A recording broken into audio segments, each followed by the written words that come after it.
老师侬好啊！侬好，侬好。那这小区规模蛮大的哈。阿拉有研究这么多。那些么属于一个什么商品吗？还是董企的呢？董企基地。董企基地啊。董企。我们随便聊聊哈。我看你们这个物业好像不怎么地方，我看这个绿化好像有点杂草丛生啊。这个好像已经是换了第四家。我们这个小区呢，13年开办，16年成立了业务。当时呢，因为入住率不是太高，所以讲这个整个这个小区的话，这个物业的这个选拔出来那个状况，其实有好多业主不是了解。就是书记当时指定了那个业务会主任，然后就开始执行业务会的工作。业务会主任们应该是老百姓居民选的呀？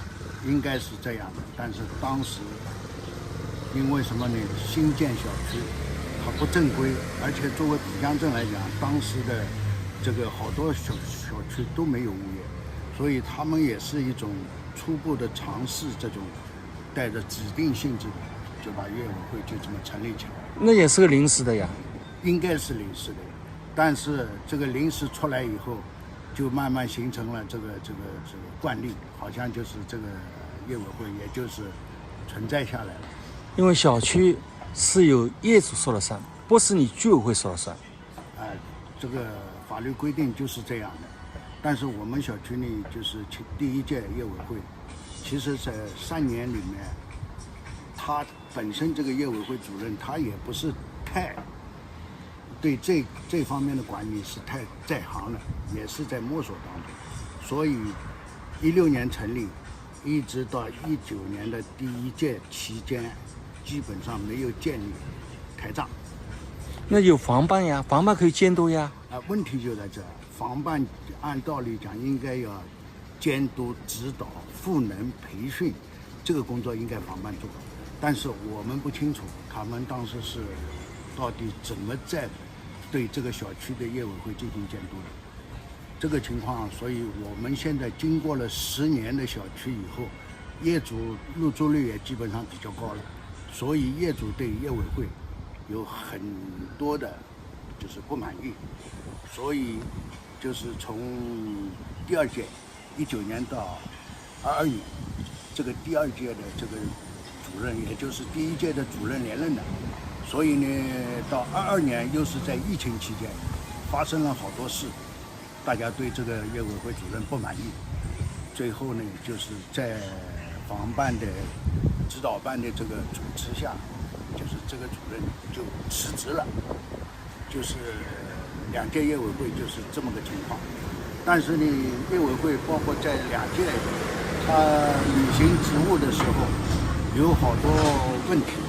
16年到19年，是吧？ 19年开始是第2届，也结束了呀。对，也结束了。那么这2届下来，不知道你知道不知道哈？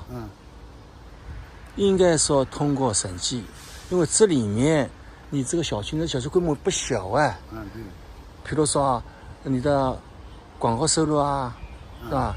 你的停车收入啊，包括里面有商场啊，那么这笔收入你们清楚不清楚呢？应该这么讲，那个大部分业主是不清楚的，而且有的业主提出来，就是我有知情权，要求业委会公布这些账目，包括广告收入、停车费，包括租赁的房屋的这些钱，包括像我们小区还有那个移动的基站，包括一些其他的这些收入都不清楚。移动基站这笔收入不小哎。是的呀，是的呀，但是就是讲从来没有公示过这个收入，包括收入跟物业公司的这个分配比例。这里还有一个问题啊，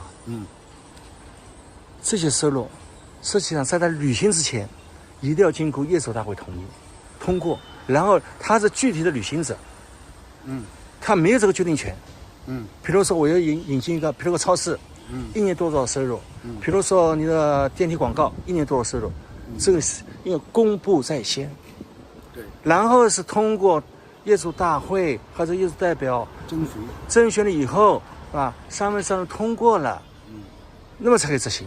对，但是这个工作在我们小区是没有做，可以这么讲，没有做，好多业主是不清楚。我跟你说哈，比如这个商场，1个2个还是看得到的，很多的隐形的这个收入，我们叫汽车。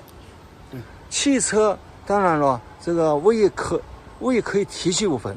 那么提及部分呢，实际上是共同商讨的结果，16开还怎么开，是吧？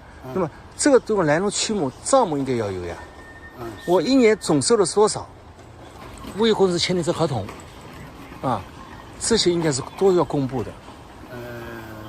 道理上法律规定都是这么讲的，问题是什么呢？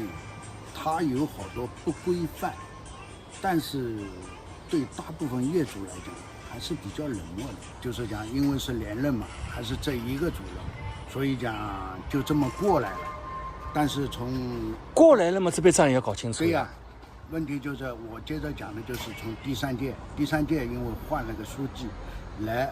镇上面安排的就是要把这个业委会要选好以后，因为什么呢？这里面有好多不稳定因素，大部分业主因为住了时间长了，也看到了一些现状，所以讲在第3届改选的时候，好多业主就重视这个问题，包括还有业主提出来，就是讲新换届的一定要对前面2届进行合法的。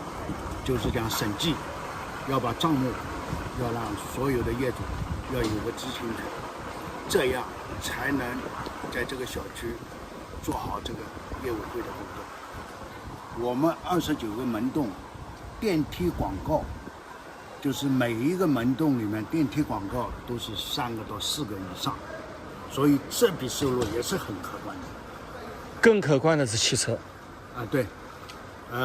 就是临时停车也好，就是固定车位的收费也好，固定车位我们地库好像是2000块1年，地面是1500好像，所以这么多车辆，你看我们小区基本上停满了。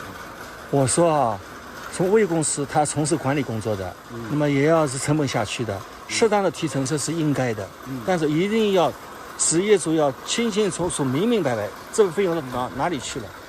问题就在这里。就是24年，我们选了2年，而且选了2届，都被搅局搅掉了。